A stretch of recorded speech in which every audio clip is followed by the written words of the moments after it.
하나님 말씀 같이 찾아보겠습니다. 사도행전 14장 19절부터 28절까지 말씀 되겠습니다. 우리 같이 봉독하겠습니다. 19절부터. 유대인들이 안디옥과 이고니온에서 와서 무리를 충동하니 그들이 돌로 바울을 쳐서 죽은 줄로 알고 시외로 끌어내치니라. 제자들이 둘러섰을 때 바울이 일어나 그 성에 들어갔다가 이튿날 바나바와 함께 더베로 가서 복음을 그 성에 전하여 많은 사람을 제자로 삼고 루스드라와 이고니온과 안디옥으로 돌아가서 제자들의 마음을 굳게 하여 이 믿음에 머물러 있으라 권하고, 또 우리가 하나님의 나라에 들어가려면 많은 환난을 겪어야 할 것이라 하고, 각 교회에서 장로들을 택하여 금식 기도하며 그들이 믿는 주께 그들을 위탁하고 비시디아 가운데 가서 밤빌리아에 이르러 말씀을 버가에서 전하고 아달리아로 내려가서 거기서 배 타고 안디옥에 이르니, 이곳은 두 사도가 이룬 그 일을 위하여 전에 하나님의 은혜에 부탁하던 곳이라. 그들이 이르러 교회를 모아 하나님이 함께 행하신 모든 일과 이방인들에게 믿음의 문을 여신 것을 보고하고 제자들과 함께 오래 있느니라. 아멘. 오늘 우리는 나태한 제자들이라는 제목으로 말씀의 은혜를 나누려 합니다. 제목이 조금 불편하게 들릴 수 있습니다. 그러나 신앙생활이 익숙해질수록 우리는 예수님을 따르는 제자라기보다는 교회 생활에 익숙한 사람으로 머물 위험이 있습니다. 오늘 세상은 하나님 없이도 충분히 살 수 있다고 그렇게 말합니다. 성공, 편안함, 개인의 만족과 물질적 안정이 삶의 중심이 되었고, 그 흐름은 교회 안에도 들어왔습니다. 예배는 있지만 헌신은 약해지고, 출석은 있지만 복음을 위해 살아가는 열정은 식어갑니다. 그러나 예수님은 우리를 단순한 교인으로 부르신 것이 아니라 제자로 부르셨습니다. 제자는 편할 때만 주님을 따르는 사람이 아닙니다. 고난 속에서도 믿음에 굳게 서고 교회를 세우며 맡겨진 생명을 감당하는 사람입니다. 말씀을 보니까 바울은 루스드라에서 돌에 맞아 성 밖에 버려졌습니다. 무리들은 그가 죽은 줄 알고 끌어냈습니다. 돌에 맞는다는 것은 단순한 상처를 뜻하지 않습니다. 뼈가 부서지고 살이 찢기며 생명을 위협하는 테러와 공포입니다. 얼마 전까지 복음을 전하던 입술과 그 발걸음이 성 밖에 내버려진 것입니다. 그런데 놀라운 일이 일어났습니다. 제자들이 둘러섰을 때 바울이 일어났고 성으로 들어갔습니다. 이게 무슨 일입니까? 일어난 바울은 도망가질 않고 상처 입은 몸으로 원수들이 사는 성으로 다시 들어갔다고 합니다. 왜냐고요? 그가 붙든 그리스도는 죽음의 위협보다 귀하고 복음은 생명보다 가치 있는 사명이었기 때문입니다. 잠깐만요. 아니, 바울의 몸이 성하지 않았을 텐데 하는 질문이 생깁니다. 죽을 정도로 상처를 입지 않았습니까? 발과 다리가 부서지고 옆구리가 터지고 눈엔 상처가 깊이 났고 머리가 터지고 목이 크게 다쳤을 텐데요. 들어 누웠어도 최소한 6개월 이상 미음만 먹고 연명했을 것입니다. 놀랍습니다. 어째서 상처 없이 성한 사람같이 성으로 들어갔고 다음날 더베로 60km의 산길을 갈 수 있었습니까? 갈라디아서 4장 15절을 보니까 내가 너희에게 증언하노니 너희가 할 수만 있었더라면 너희의 눈이라도 빼어 나에게 주었으리라, 이렇게 말하고 있습니다. 바울은 갈라디아 교인에게 자신의 눈의 상처에 대해서 말하고 있는 것입니다. 갈라디아 루스드라 사건을 언급하고 있는 것이죠. 또 고린도 후서 12장 1절부터 2절을 보면요, 바울은 주의 환상과 계시를 말하리라 이렇게 하면서 14년 전에 셋째 하늘에 이끌려 간 자, 몸 안에 있었는지 몸 밖에 있었는지 모르니와 하나님은 아신다 하면서 루스드라 사건이 터진 14년 후에 고린도 교인들에게 돌에 맞아 죽었던 사건을 말하고 있는 것입니다. 하나님께서 기적같이 그의 생명을 붙드시고 다시 일으키신 것입니다.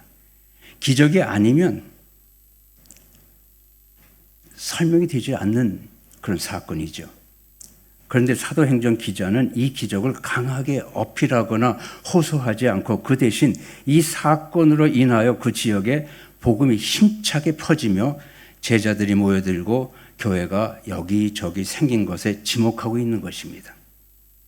그 이유는 14장에 기록된 두 가지의 기적이 잘못되면은 바울의 능력으로 오해를 불러일으킬 우려가 있기 때문이었습니다. 그 대신에 바울은 그가 붙든 그리스도가 죽음의 위협보다 귀했고 복음은 생명보다 가치 있는 사명이라고 주장했던 것입니다. 성도 여러분, 이것이 제자의 믿음 것입니다. 제자는 고난이 없기에 주를 따르는 사람이 아닙니다. 고난 속에서도 주님이 더 귀하심을 알기에 견디는 사람입니다. 세상의 억압, 조롱, 손해, 외로움이 우리를 흔들 수 있습니다. 그러나 그리스도께서 우리를 위해 십자가를 지셨다면 주를 위해 받는 억압과 고난은 결코 헛되지 않습니다. 바울과 같이 주를 위해 당하는 고난은 해가 아니라 영광이기 때문인 것입니다. 우리 자신에게 질문해 보십시다. 나는 편안할 때만 제자인가? 아니면 쓰러져도 다시 일어나 그리스도의 이름을 증거할 제자인가? 우리는 더 이상 제자의 이름표만 달고 살 수는 없습니다. 그렇다면 참된 제자는 어떤 사람입니까? 첫째로 제자는 두려움 속에서도 믿음에 굳게 서는 사람입니다. 오늘 본문 21절부터 22절을 보면요, 바울과 바나바는 더베에서 복음을 전하고 많은 사람을 제자로 삼은 후에 다시 루스드라와 이고니온과 안디옥으로 돌아갑니다. 루스드라는 바울이 돌에 맞아 쓰러졌던 곳입니다. 그 사건은 이 지역의 제자들에게 깊은 두려움을 남겼을 것입니다. 바울이 다시 그들에게 돌아간 이유가 바로 그것입니다. 바울은 자신의 상처를 숨긴 채 조용히 사라지지 않았습니다. 그는 돌아가서 제자들의 마음을 굳게 했던 것입니다. 여기서 마음을 굳게 했다, 그런 말은 흔들리는 마음을 붙들어 주었다는 것입니다. 두려움 때문에 뒤로 물러서려는 마음이 아니고 고난 앞에서 신앙을 포기하려는 마음, 위협 때문에 침묵하려는 마음을 하나님의 마음으로 다시 세워주었다는 뜻인 것입니다. 바울은 그들에게 앞으로 아무 일도 없을 것이라고 말하지 않았습니다. 오히려 우리가 하나님 나라에 들어가려면 많은 환난을 겪어야 할 것이라고 정직하게 말했던 것입니다. 이 말은 두려움을 무시하라는 말이 아닙니다. 두려움보다 큰 하나님을 바라보라, 그런 말씀입니다. 제자는 두려움 속에서도 주님이 더 크심을 믿고 주를 바라보는 사람입니다. 모세가 죽은 후에 여호수아는 두려움 앞에 섰습니다. 위대한 지도자는 떠났고 앞에는 넘실거리는 요단강과 견고한 성읍들이 있었습니다. 그러나 하나님은 강하고 담대하라고 하시면서 내가 어디로 가든지 내 하나님 여호와가 너와 함께 하느니라고 약속하셨습니다. 두려움을 이기는 길은 두려움이 사라질 때까지 기다리는 것이 아닙니다. 하나님의 약속을 붙들고 한 걸음 한 걸음씩 순종하는 것입니다. 우리도 신앙생활을 하면서 두려움을 만납니다. 사람들의 시선이 두렵고 손해볼까 두렵고 거절당할까 두렵고 외로움이 두렵습니다. 때로는 내가 이렇게 믿고 살아도 되나? 내가 복음을 말하면 사람들은 어떻게 볼까? 내가 주님 편에 서면 무엇을 잃을까 하는 생각이 우리 안에서 일어나고 있습니다. 그러나 바울은 두려움 앞에 선 제자들에게 말합니다. 믿음에 머물러 있으라. 두려움을 어떻게 이깁니까? 두려움을 숨기지 말고 주님 앞으로 나갑니다. 말씀의 소리를 더 크게 듣고 믿음의 공동체 안에 서면 지금 할 수 있는 작은 순종부터 시작하는 것입니다. 기도 한 번, 말씀 한 구절, 믿음의 사람에게 도움을 구하는 작은 발걸음, 이것이 우리 마음을 다시 굳게 합니다. 그렇습니다. 제자는 두려움보다 크신 주님과 함께 서는 사람입니다. 둘째로 제자는 함께 교회를 세우는 사람입니다. 23절을 보니까요, 각 교회에서 장로들을 택하여 금식 기도하며 그들이 믿는 주께 그들을 위탁하고 라는 말씀이 있습니다. 바울과 바나바는 복음을 전하고 제자를 3년 돼서 멈추지 않았습니다.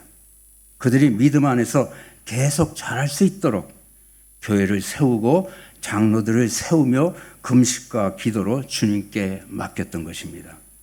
교회는 단순한 모임은 아닙니다. 교회는 주님을 머리로 한 그리스도의 몸이고 우리는 그 몸의 지체입니다. 지체는 몸을 떠나서 살 수가 없지 않습니까? 마찬가지로 제자는 교회를 떠나 홀로 온전해질 수가 없습니다. 우리는 함께 예배하고 함께 기도하고 함께 배우고 섬기며 제자로 자라갑니다. 본문에서 제자들이 바울을 둘러서서 있었던 것도 같은 의도입니다. 바울이 성 앞에 쓰러져 있을 때 제자들은 흩어지지 않았습니다. 그들은 바울을 둘러섰습니다. 그 둘러섬은 단순한 구경이 아니었습니다. 그것은 믿음의 공동체가 고난당한 형제를 외면하지 않는 모습이었습니다. 그들은 두려움 속에서도 함께 있었고 위험 앞에서도 서로를 버리지 않았습니다. 그들이 바울을 둘러섰을 때 하나님은 바울을 다시 일으키셨습니다. 이것이 교회입니다. 교회는 상처 입은 사람을 혼자 버려두지 않습니다. 교회는 넘어진 사람을 정죄하기 전에 둘러섭니다. 낙심한 성도를 위해 기도하고 시험 가운데 있는 사람을 붙들고 고난당한 형제를 사랑으로 감싸줍니다. 세상은 실패한 사람들을 밀어내지만 교회는 그리스도의 사랑으로 둘러섭니다. 세상은 약한 사람을 잊어버리지만 교회는 약한 지체를 더 귀히 여깁니다. 고린도전서 12장 20절부터 23절을 보면요, 이렇게 말씀이 있습니다. 한번 볼까요? 20절부터 함께 읽어보십시다. 이제 지체는 많으나 몸은 하나라. 눈이 손들어 내가 너를 쓸 데가 없다 하거나 또한 머리가 발들어 내가 너를 쓸 데가 없다 하지 못하리라. 그뿐 아니라 더 약하게 보이는 몸에 지체가 도리어 요긴하고 우리의 몸에 덜 귀히 여기는 그것을 더욱 귀한 것들로 입혀 주며 우리의 아름답지 못한 지체는 더욱 아름다운 것을 얻느니라. 그렇습니다. 그렇기 때문에 제자의 공동체는 동료 의식이 필요한 것입니다. 우리는 같은 주님께 부름받은 사람들입니다. 같은 십자가의 은혜로 구원받은 사람들입니다. 같은 하나님 나라를 바라보는 사람들입니다. 그러므로 우리는 서로에게 무관심할 수가 없습니다. 형제의 아픔은 나와 상관없는 일이 아닙니다. 자매의 눈물은 내가 외면해도 되는 일이 아닙니다. 지체가 아프면 온몸이 함께 아프고 한 지체가 영광을 얻으면 온몸이 함께 기뻐하는 것입니다. 바울과 바나바가 장로를 세운 것도 같은 맥락입니다. 교회에는 사랑뿐 아니라 말씀의 질서와 영적 돌봄이 필요합니다. 장로들은 다스리기 위해서가 아니라 말씀과 기도와 사랑으로 성도들을 돌보고 세우기 위해 세워졌습니다. 교회는 주님의 인도를 받는 믿음의 공동체입니다. 그래서 그들은 금식하며 기도하고 교회를 주님께 위탁했던 것입니다. 에베소서 4장 16절을 보면요, 교회에 대해서 바울이 이렇게 설명을 하고 있습니다. 그에게라는 건 예수 그리스도께서 온몸이 각 마디를 통하여 도움을 받음으로 연결되고 예수님으로부터 모든 것이 연결되고 결합되어서 각 지체 분량대로 역사하여 그 몸을 자라게 하며 사랑 안에서 스스로 세우느니라 이렇게 말씀하고 있습니다. 교회는 몇 사람만 일하는 것이 아니다. 목회자나 장로만 교회를 세우는 것이 아닙니다. 온몸이 함께 연결되고 각 지체가 자기 분량대로 섬길 때 교회는 자라는 것이죠. 제자는 교회를 세우는 사람입니다. 어떻게 교회를 세워갈 수 있습니까? 교회를 세운다는 것은 큰 직분을 맡거나 눈에 띄는 일만을 뜻하는 것은 아니죠. 예배 전에 먼저 와서 기도하는 것, 처음 온 사람에게 가서 인사하는 것, 낙심한 성도에게 연락하고 함께 기도하는 것, 이런 작은 순종이 교회를 세우는 것입니다. 우리가 서로의 고난을 외면하지 않을 때 교회는 세워집니다.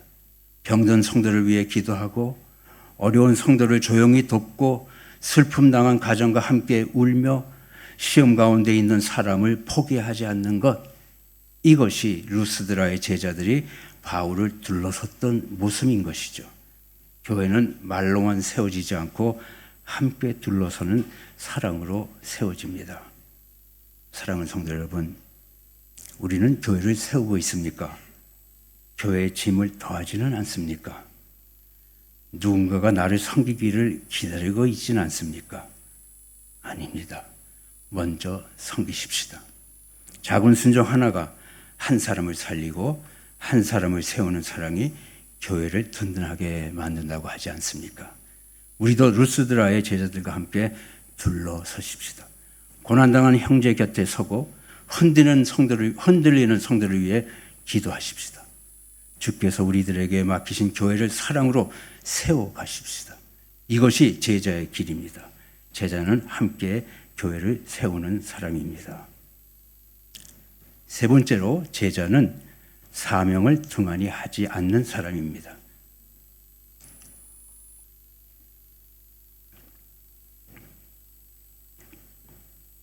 오늘 본문 24절부터 28절을 보면요, 바울과 바나바는 비시디아 가운데로 지나서 밤빌리아에 이르고 버가에서 말씀을 전한 후에 아달리아로 내려갑니다.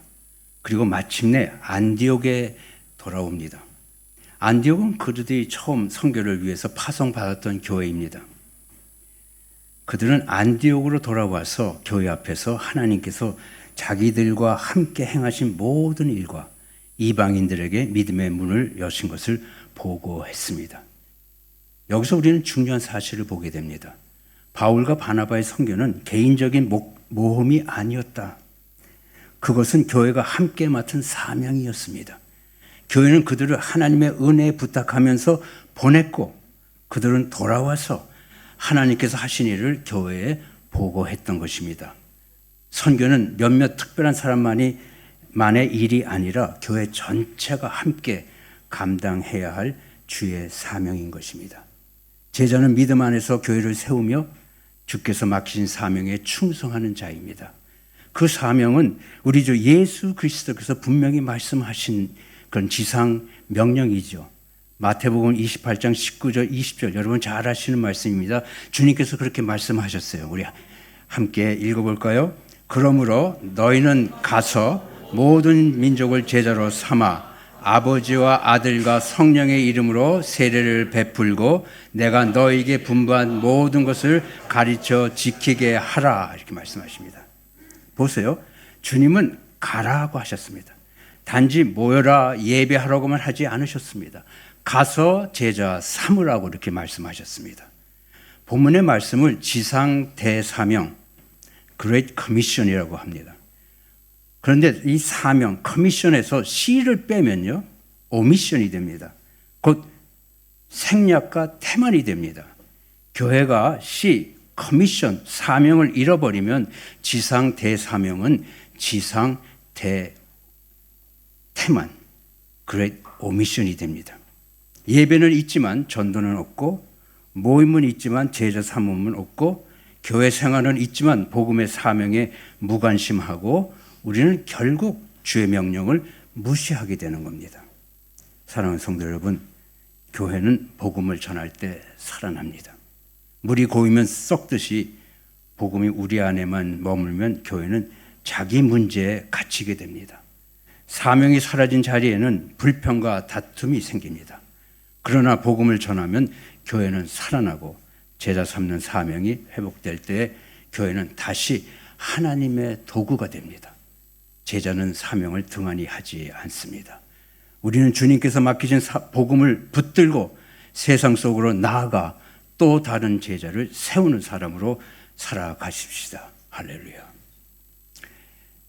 본문을 보니까요, 바울과 바나바는 하나님께서 이방인에게 믿음의 문을 여셨다고 보고를 했습니다. 유대인에게만 전하던 복음이 그 영역을 넓혀서 땅끝까지 닿도록 하나님께서 하셨다는 말씀입니다. 이것은 매우 중요한 보고였습니다. 그들이 문을 연 것이 아니라 하나님께서 문을 여신 것이다. 바울이 능력이 많아서가 아니고 바나바가 설득을 잘해서가 아니고 교회가 전략을 잘 세워서도 아닙니다. 복음의 문을 여시는 분은 하나님이시다. 그러나 하나님은 순종하는 제자들을 통해서 그 문을 여십니다. 가는 사람이 있을 때 여십니다. 전한 사람이 있을 때 여십니다. 기도하는 교회가 있을 때 하나님은 믿음의 문을 열어주십니다. 우리 교회는 특성상 한인교회입니다. 그러나 복음을 전하고자 들고 나가면 일본도 복음으로 생명을 얻을 것입니다. 일본에선 전도가 어려워 이렇게 하면서 돌아서면 안 됩니다. 순종하면 열립니다. 일본 형제들의 마음이 열립니다. 하나님께서 인도하시기 때문인 것이죠. 바울이 보여주었습니다. 우리도 할 수 있습니다. 일본도 복음으로 생명을 얻을 것입니다. 할렐루야. 우리가 감당해야 할 사명이 있습니다. 먼저 가까운 한 사람을 위해 기도하는 것입니다. 복음을 들어야 할 가족의 이름을 품고 믿음에서 멀어진 사람들에게 따뜻하게 연락하며 초대하고 처음 방문한 사람을 환영하고 말씀의 자리로 인도하는 것입니다. 직장과 학교에서 크리스찬임을 부끄러워하지 않고 전도와 선교를 위해서 기도하고 참여하십시다. 우리 이웃 친구 일본이 우리의 목표입니다. 사랑하는 성도 여러분, 우리는 예수님의 제자입니다. 사명을 뒤로 미룰 수가 없습니다. 주님께서 우리를 부르셨고 복음을 맡기셨고 세상 가운데 보내셨습니다. 복음을 전하십시다. 믿음의 문을 여시는 하나님을 의지하며 나아가십시다. 우리의 가정에서, 교회에서, 직장에서, 학교에서, 이웃 가운데 예수의 증인이 되십시다. 우리 사명자로 참된 제자로 살아가십시다. 할렐루야. 함께 기도하겠습니다. 우리를 사명의 권세에서 구속하시고 존귀하신 구주 예수의 제자로 불러주심을 감사드립니다. 이제 맡겨주신 복음의 사명을 감당할 수 있도록 믿음과 성령으로 채우시며 이웃사랑을 더하여 주시옵소서. 이 지역에서 사명자로 사는 하늘의 은혜가 넘치게 하시옵소서. 감사와 찬양을 올려드립니다. 예수 그리스도 이름으로 기도하옵나이다. 아멘. 찬송가 400